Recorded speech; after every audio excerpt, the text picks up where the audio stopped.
విజయ్ దేవరకొండ నటించిన లైగర్ డిజాస్టర్ కావడంతో అతని కెరీర్ గ్రాఫ్ అమాంతంగా పడిపోయింది. షూటింగ్ ప్రారంభమైన జనగణమన చిత్రం మధ్యలో ఆగిపోయింది. ఖుషి చిత్రంపైనే గంపడాసలు పెట్టుకున్నాడు. కొత్త చిత్రాలేవీ ప్రారంభం కావటం లేదు. ఈ నేపథ్యంలో #VD12 వర్కింగ్ టైటిల్తో ఓ సినిమా అనౌన్స్ అయింది. దాంతో వీడీ ఫ్యాన్స్ యమ ఖుషీగా ఉన్నారు. విజయ్ దేవరకొండ కెరీర్లో 12వ చిత్రంగా తెరకెక్కనున్న ఈ మూవీని ప్రముఖ నిర్మాణ సంస్థ సితారా ఎంటర్టైన్మెంట్స్ నిర్మిస్తోంది. ఈ చిత్రంలో విజయ్ పవర్ఫుల్ పోలీస్ ఆఫీసర్గా నటిస్తున్నాడు. ఫస్ట్ లుక్ పోస్టర్లో ఓ ఇంట్రెస్టింగ్ కొటేషన్ ఈ చిత్రంపై ఆసక్తిని కలిగిస్తోంది. నేను ఎవరిని మోసం చేస్తున్నానో చెప్పేందుకు నేను ఎక్కడివాడినో నాకు తెలియదు అనే కొటేషన్ బాగా ఆకట్టుకుంటోంది. ఈ చిత్రాన్ని గౌతమ్ తిన్ననూరి డైరెక్ట్ చేస్తున్నాడు.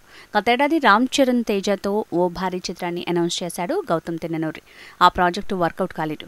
దాంతో చరణ్ ప్లేస్లో విజయ్ని తీసుకున్నాడా అనే సందేహం కలుగుతోంది. చరణ్తో అనుకున్న కథని తెరకెక్కిస్తున్నాడా? అలా అయితే విజయ్ బాడీ లాంగ్వేజ్కి తగ్గట్టు కథలో ఏమైనా మార్పులు చేశాడా? ఆ కథని పక్కన పెట్టి కొత్త కథతో వస్తున్నాడా? ఈ అంశాలపై గౌతమ్ క్లారిటీ ఇస్తాడేమో చూడాలి మరి.